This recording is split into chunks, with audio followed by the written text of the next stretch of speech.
parlementaire au sein du Centre francophone de Varna dans le cadre d'un programme du Corps européen de solidarité. Donc moi c'est Valentine et je suis originaire de Tours. Et moi c'est Aurore et je suis originaire de la région de Bordeaux.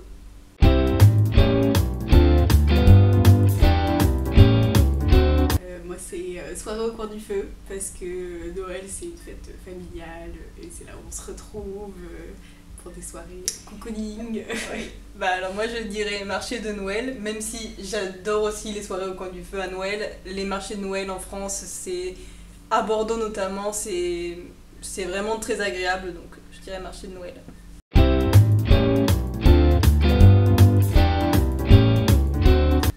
Tenue de soirée, je pense, même si moi je fête Noël dans les Pyrénées, donc il y a les montagnes à côté, donc j'ai pas d'excuses, mais Noël ça reste les paillettes, donc tenue de soirée. Voilà, on perd jamais une occasion pour mettre une jolie robe qui brille.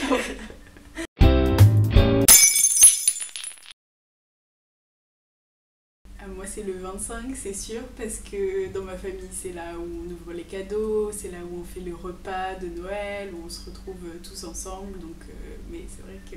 Oui, c'est l'éternel débat en France, est-ce qu'on fête le 24, est-ce qu'on fête le 25 Le 24 c'est plus une symbolique religieuse parce qu'on fête, on va à l'église pour fêter le réveillon, et le 25 à côté c'est un jour férié, donc c'est un peu les deux, donc moi pour mettre tout le monde d'accord, je dirais les deux.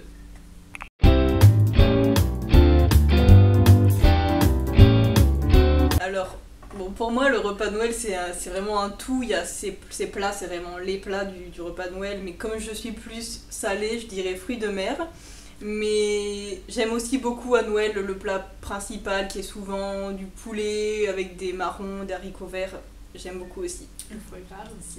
Oui, aussi. Et je suis d'accord avec toi, mais si je devais choisir, ce serait la bûche. Parce que la bûche, on en mange vraiment qu'à Noël et c'est un bon gâteau. Oui.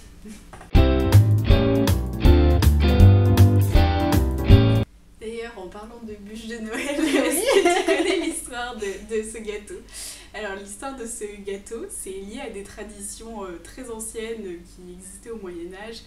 Le 24 décembre, on allumait une grosse bûche dans la cheminée qui était censée durer du 24 décembre au 1er janvier. On l'a décorée avec des rubans, on versait du vin dessus, il y avait beaucoup de traditions liées à cet événement. Et au fur et à mesure du temps, les cheminées sont devenues... il y avait de moins en moins de cheminées dans les maisons. Donc cette tradition s'est perdue un peu, mais à la fin du 19e siècle, il y a un pâtissier, on ne sait pas s'il est parisien ou lyonnais. Il est français en tout cas. Il est français en tout cas, mais qui a inventé ce gâteau, donc la bûche de Noël, qui est devenue tradition du repas de Noël, qui est sur toutes les tables maintenant à Noël. Et voilà. Alors, merci Valentine. Moi j'ai plus une légende à raconter qui est surtout présente à Montbéliard, donc c'est dans l'est de la France, et donc c'est à propos d'une fée qui s'appelle la tante Harry, et c'est une légende qui existe depuis très longtemps, et c'est une fée qui vivrait dans une grotte et qui entendrait les rêves des enfants en se collant à la paroi de la grotte, et qui viendrait le soir de Noël pour leur offrir des cadeaux qu'ils ont demandé dans leurs rêves.